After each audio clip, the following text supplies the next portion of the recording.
Hello everyone, my name is Riley Grove, and today I'll be doing a persuasive speech on why we should abolish the Electoral College system in the United States.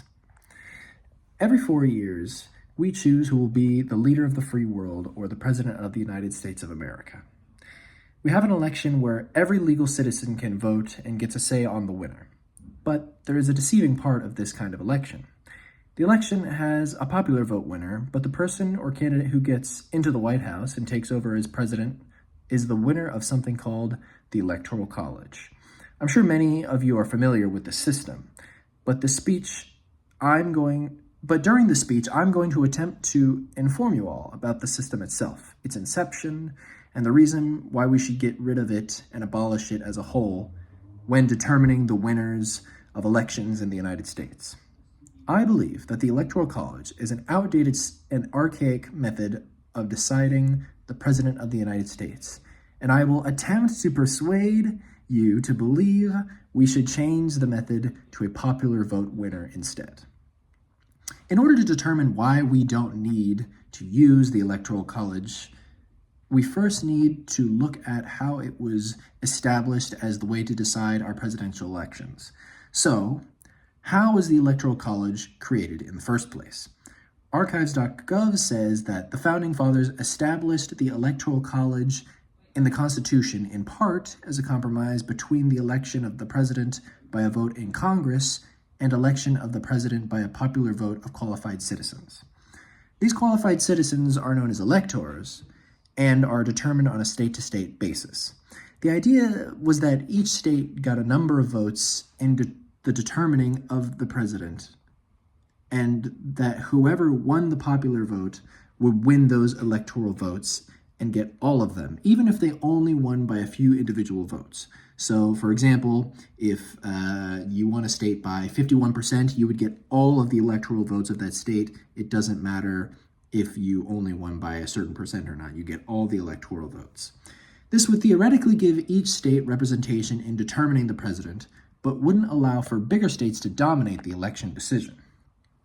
This is because every state would receive at least 3 electoral votes, no matter the size or population. This way, larger states would get more say in the election, but smaller states wouldn't have no say in the election either. Some believe that states with slaves wanted to use the system to get more influence in determining a president, and some say that it was about small states that have smaller populations getting equal representation in the process. But whatever the reason was, we don't need it anymore, and here's why. Why don't we need it to determine the president, you ask? Well, the presidency now is basically determined by the winners of so-called battleground states. For example, Pennsylvania, Georgia, Michigan, these are all considered battleground states from the recent elections. These are states with a lot of electoral votes because of the larger populations that can go to either party and aren't determined until the night of the election. Most states are either blue or red and don't flip, but these battleground states are where you win or lose the election. This focus on battleground states makes it so that candidates basically focus all of their resources and time on those states only. And there's a feeling in non-battleground states that their vote doesn't count and it doesn't matter because the state has already got the electoral votes of either Democrat or Republican, and only the people in those battleground states actually have a say in the election. There's an argument that if we didn't have the Electoral College, we wouldn't focus on smaller states, but that's just not true. The Electoral College already focuses on only a few important states, and if anything, the change to a popular vote winner would actually represent more votes of citizens and would force candidates to focus their campaigns everywhere and not just on those specific states. So, what can you actually do about this? Well, there's not really one easy solution, especially because a lot of people don't even think it's a problem or know about it at all. So the number one thing you can do is to spread the word and teach people about the Electoral College and its flaws so that people know about it and realize that it's not a beneficial system for them.